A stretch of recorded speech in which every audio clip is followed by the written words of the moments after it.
I wonder if there is someone here who can remind us who it is, what character in the Old Testament that becomes known as the man after God's own heart. Surely somebody knows. David, of course. David. All right then. Now, I'm wondering if anyone could tell us who it was that described David in this way. A little harder, I'll tell you. And here's the story. The Lord has sent his prophet Samuel to the house of Jesse, who has 7 sons, and he has said to him, King Saul has been an utter disaster. I'm paraphrasing, of course. He needs to be replaced. There is a son of Jesse among whom you will find the one whom I have chosen to be the new king over Israel. And I'll tell you who this guy is or what he's like. He's a man after my own heart. And who was that? You know, that was David. David, the man after God's own heart.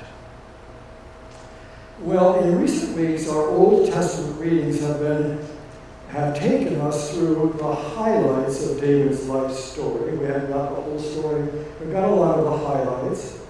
We've heard about David, the shepherd boy, who looked after the flock of his father Jesse, not abandoning the sheep under the most extreme kind of duress, and putting to death, in fact, both a lion and a bear when they threatened the flock. And of course, we heard about David, the giant killer. That's the story we know best.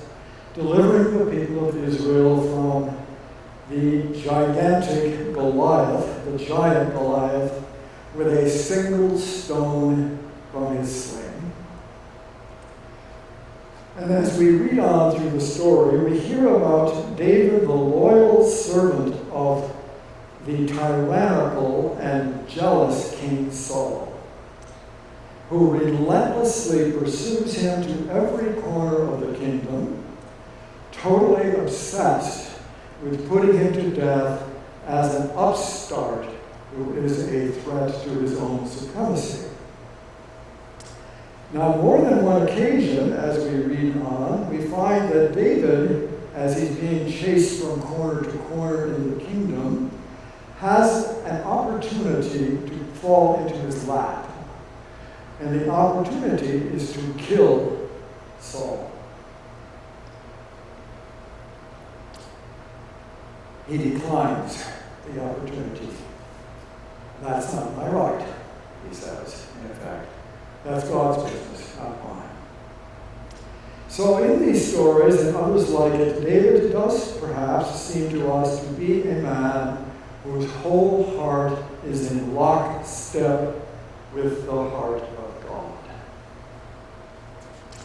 I'm wondering this. I'm wondering if we got any people after God's own heart here today.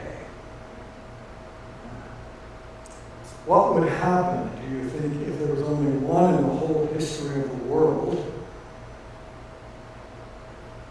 I'm going to say that the world would long since have perished. Has to be more than David. People whose heart is in lockstep with the heart of God. Well, we might be asking ourselves this. What could have happened to get from this version of David that we've been talking about to the David that we heard about in today's reading from the Old Testament? A cruel and a heartless adulterer and murderer. That's who he was. Saul has been dead for some time. David is now the absolute monarch over his people. And for some time, he continues to lead the people into battle against enemies that would be seeking to destroy them. But eventually he retires from that, and he delegates the responsibility to a man named Joab, General Joab. And so now David is at leisure to stroll about on the flat roof of his palace. In case you wondered, said he was on the roof. It's a flat roof, okay. He's at leisure to stroll about on the flat roof of his palace and to see what is there to be seen, to observe what is there to be observed. He spots Bathsheba, wife of one of his loyal soldiers. She's bathing. Pretty racy story. Her husband, a man known as Uriah the Hittite, is away at battle with Joab. Bathsheba is beautiful. The temptation is unbearable. And so the events that we read about today are triggered off. And I'm thinking that the story might be described as an illustration of a saying that goes like this: power corrupts, I'm thinking you know, and absolute power corrupts absolutely. Or perhaps also, this is one of my mother's favorites, she really liked this, an idle mind is the devil's playground. Okay. Well, what has any of this to do with you and with me? With us, we might be asking ourselves. We are certainly not people with absolute power, at least not me. And at most, I would think only a few of us at most committed adultery. It's possible. And I'm going to state with some confidence that there's nary a single murderer with us today. But if you are familiar with the teaching of Jesus, it strikes me that your sigh of relief, our sigh of relief, will not last very long. You have heard that it was said in old times, you shall do no murder, you shall not kill. But I say to you, if you are angry with a brother or a sister, you're headed for the judgment hall. And furthermore, if you say to that one with whom you are angry, thou fool, the hell of fire right around the corner. You have heard it was said in old times, you shall not commit adultery, but I say to you, the lustful glance is more than sufficient to make you someone who has already committed adultery in his heart. I'm guessing that most of us here today are old enough to remember Jimmy Carter. It was rather foolish. He just fessed up right in public. And he says, I'm one of those guys. I'm an adulterer at heart. And people laughed. I'm not sure I understand exactly why. Why did they laugh? I'm going to guess maybe it was kind of a nervous laugh. What do you think?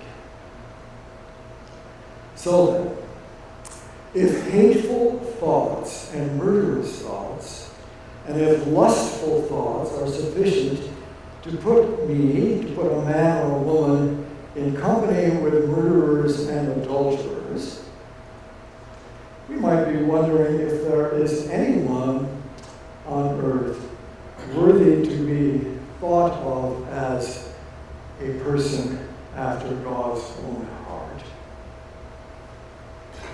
And furthermore, shouldn't we be wondering if the Lord God might have been compelled to take back his designation of David as a man after my own heart? Shouldn't he have said, whoops, sorry, excuse me, take it back? Well, I am going to say that the answer to the question is no.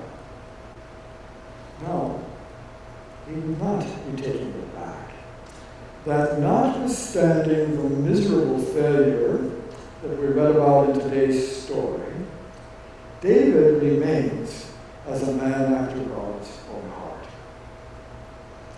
And the reason I say this is the psalm that we used today, that we said together.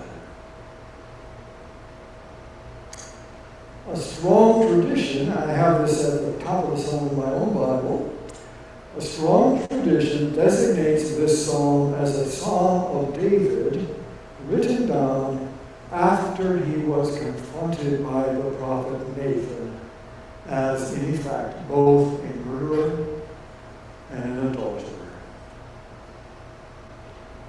Thou art the man. You're the guy, David. David said, the man who does this, who did this, deserves to die. Who takes the land that belonged to the poor man and offers it up as dinner for his guest. The man who does such a thing deserves to die. Have mercy on me, O God, according to your steadfast love. Wash me from my iniquity, cleanse me from my sin. Create in me a clean heart, O God, and renew a right spirit within me. So when we are able to face ourselves after we've done our worst, not pretending that what we did was somehow merely an excusable little slip-up, and with all of our hearts seeking the grace that will make us whole. I am saying and telling you today, assure you, that you remain as a man or a woman after God's own heart. A man or woman whose heart is in tune with the heart of God. And furthermore, there is a means God has given us to fortify us against betraying our trust in Him, as a matter of habit, falling into that habit, a practice that can transform us little by little into that person who can really and actually be described as a man or a woman after God's own heart. What am I thinking of? I am thinking of what we do when we gather Sunday by Sunday in this place. When we gather around this table at the feet of Jesus to learn what it means to follow Him into a life of doing the works of God. What must we do, the people said, to do the works of God? And Jesus' answer, I think, can be summed up rather briefly in this way. What we must do is learn to trust in the one God has sent. Learn to trust in me. Learn to follow me. And obviously, we have now jumped from our Old Testament reading to our Gospel reading for today. I'm thinking of what we do when we gather around the table to make Jesus the spiritual food and drink that nourishes our souls, sustains our lives, and keeps us moving along the road that leads to God's new world. We come to the table, and sometimes we just put it this way: why are we here? We're here to eat and drink some Jesus. And if we don't eat and drink some Jesus, then we're in big trouble. If we don't let Him nourish our hearts, digest Him in our lives, then we are in trouble. So the road that leads to God's new world, where hatred and lust are left behind, and where love and justice, maybe I put it the other way, justice and love prevail.